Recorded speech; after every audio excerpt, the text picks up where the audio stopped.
Lecture de Luc 21, versets 25 à 33. Il y aura des signes dans le soleil, dans la lune et dans les étoiles. Et sur la terre, il y aura de l'angoisse chez les nations qui ne sauront que faire, au bruit de la mer et des flots, les hommes rendant l'âme de terreur dans l'attente de ce qui surviendra pour la terre. Car les puissances des cieux seront ébranlées. Alors, on verra le Fils de l'homme venant sur une nuée avec puissance et une grande gloire.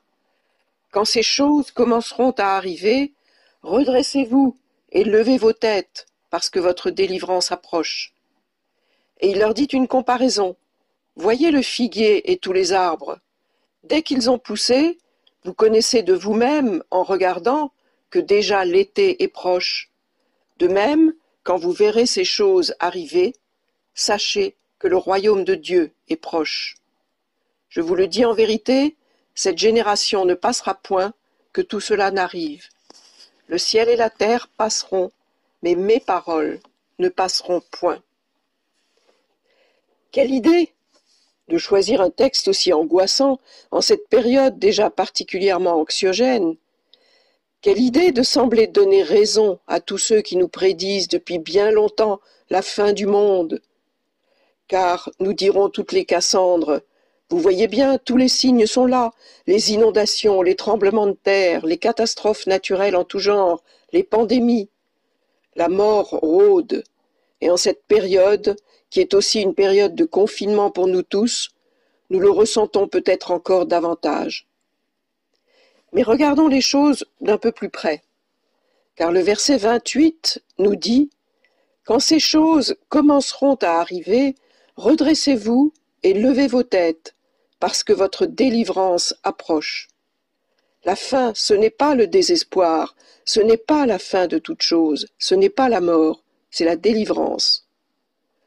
Le mal dans le monde a certes de multiples visages, la maladie, la souffrance, le crime, l'injustice, la corruption, l'asservissement de l'homme, sans parler du terrorisme aveugle qui continue sa route destructrice dans beaucoup de pays au nom de la religion. Mais dans le Notre Père, nous disons « Seigneur, délivre-nous du mal ».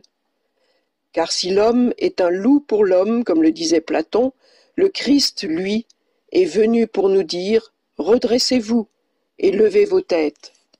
La mort rôde, mais Christ a vaincu la mort, et le message de Pâques nous l'a rappelé. Nous ne sommes pas dans la configuration de ceux qui disent « la religion c'est l'opium des peuples », mais nous sommes de ceux qui regardent pousser le figuier qui annonce l'été, comme le dit notre texte.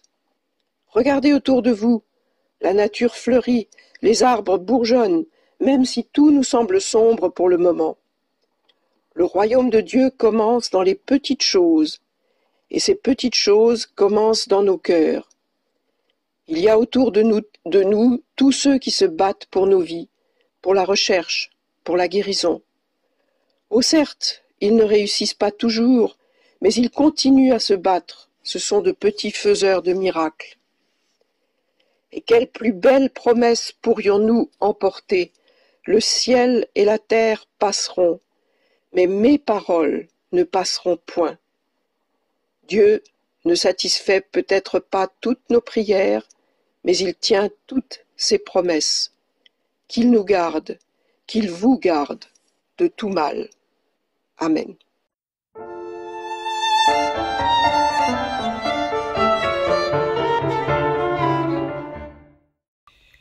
Texte proposé par Valérie Rodriguez, directrice de Fraternité, Mission populaire de Trappes. Un jour, on sortira et on sera content de croiser des vieux dans la rue, de faire la queue 3 plombes derrière eux dans les supermarchés et d'attendre avec eux dans une salle d'attente bondée. On les remerciera d'être vivants. Un jour, on sortira et on embrassera le voisin grincheux qui mettait toujours sa poubelle en travers du chemin. D'ailleurs, depuis, il ne le fait plus, et il sourit parfois. Un jour, on sortira, et quand nos enfants rentreront de l'école, ils auront dans leur cartable des dessins de super-héros. Le docteur, la maîtresse, l'éboueur, la caissière, le livreur. Un jour, on sortira, et on trouvera beaux tous ceux que l'on croisera dans la rue, même les moches, parce qu'ils seront vivants. Un jour on sortira et on ira boire un café en terrasse, on fermera les yeux pour savourer cet instant. Un jour on sortira pour aller faire des courses pour de vrai et on échangera des sourires complices au rayon pâtes et au rayon PQ. On se comprendra sans se parler. Un jour on sortira et on pardonnera à ceux qui nous ont fait du mal, parce qu'ils auraient pu ne plus être là. On demandera pardon à ceux qu'on a blessés du temps de notre insouciance, de notre indifférence. Un jour on sortira et on se souviendra du temps qui a passé, si lentement pour une fois, des livres qu'on a lus, de ceux à qui on a parlé au téléphone, de toutes les blagues échangées par SMS, par mail et par WhatsApp. Un jour on sortira et on essaiera d'oublier les cris qu'on a poussés sur nos enfants, les exaspérations, les impatiences et les attestations de sortie, et on pensera souvent à ceux qui vivent ça tous les jours, à ceux qui sont confinés sous les bombes. Un jour on sortira et certains mots auront pris un nouveau sens. Famille, amis, proches, collègues, enfants, parents ou genre humain tout simplement.